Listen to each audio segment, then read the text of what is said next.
पहले किसी को गुलाम बनाने के लिए बल का प्रयोग किया जाता था। आज यह गंभीरता का विषय इसलिए है, यदि गूगल ने प्ले स्टोर को हटा दिया तो हम कौन सा प्ले स्टोर यूज करेंगे। इंडिया के पास खुद का ना ही प्ले स्टोर है, ना ही गूगल है, ना ही यूट्यूब है। ऐसे में 18% GST है, उसका पैसा तो देश में लग जाएगा, लेकिन 18% GST से पौने दुगना रुपए मतलब विदेश चला जाएगा।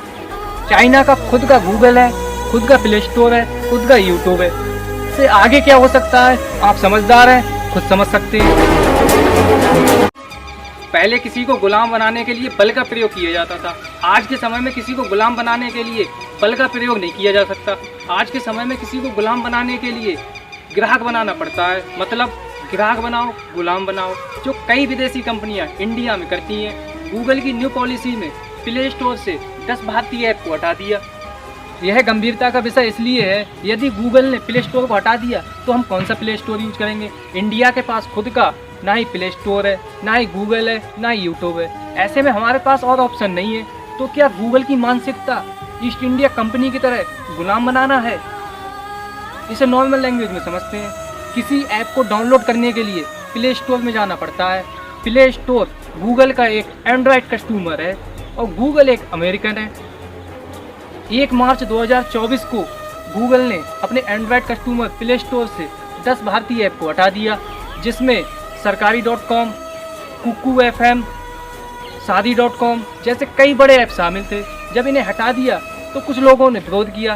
विरोध करने पर कुछ समय बाद इन्हें शामिल तो कर लिया, लेकिन प्ले स्टोर में जितने ऐप हैं उन पर 30% चार्ज लगा दिया। एक ऐप पर 30% चार्ज कितना होता है उसे समझते हैं। मान लो एक ऐप ने अपना कोर्स 100 रुपये में बेचा, तो 100 रुपये में 18% GST सीधे सरकार ले लेती है। ये फिर भी ठीक है, GST का पैसा देश में लगेगा। लेकिन गूगल का काम प्ले स्टोर पर सिर्फ ऐप को रखना है और उसका कोई काम नहीं है। फिर भी गूगल आकर कहता है मुझे 30% प्रत्येक बच्चे से चाहिए। क्यों भाई? ऐप बनाया हमारे देश में, कोर्स खरीदेगा हमारे देश का बच्चा, पैसा जाएगा हमारे देश का, पैसा इन्वेस्टमेंट हुआ हमारे देश का, और गूगल आकर कहता है हमें प्रत्येक बच्चे से 30% चाहिए। मान लो मेरा कोई ऐप है जिसका कोर्स मैंने 500 रुपये में बेचा, तो 500 बच्चों ने खरीदा, तो 500 में से 18% GST सीधे सरकार ले लेगी। और गूगल कहता है कि 30% मुझे चाहिए प्रत्येक बच्चे से। इसे एक और एग्जाम्पल से समझते हैं। जैसे शादी.com है, तो इस पर एक व्यक्ति ने रजिस्ट्रेशन करवाया 1000 में, तो उस 1000 में से 18% GST सरकार ले लेती है। 18% GST मतलब 180 रुपये।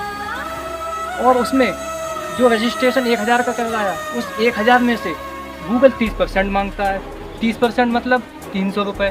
तो जो 18% GST है उसका पैसा तो देश में लग जाएगा, लेकिन 18% GST से पौने दुगना रुपये मतलब विदेश चला जाएगा। ऐसे ही तो ईस्ट इंडिया कंपनी ने गुलाम बनाया था। तो क्या गूगल भी हमें ऐसे ही गुलाम बनाना चाहता है? क्योंकि हमारे पास और कोई ऑप्शन नहीं है। यदि गूगल ने प्ले स्टोर हटा दिया तो हम कौन सा प्ले स्टोर यूज करेंगे।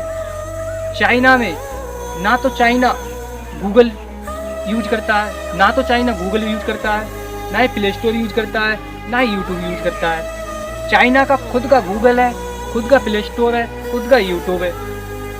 और ऐसे में हमारी सरकार के पास ना ही खुद का यूट्यूब है, ना ही खुद का गूगल है, ना ही खुद का प्ले स्टोर है, तो हमारे पास कोई ऑप्शन नहीं है। तो क्या हमें गूगल की तानाशाही सहना पड़ेगा या फिर 30% चार्ज देना पड़ेगा, क्योंकि हमारे पास कोई ऑप्शन नहीं है।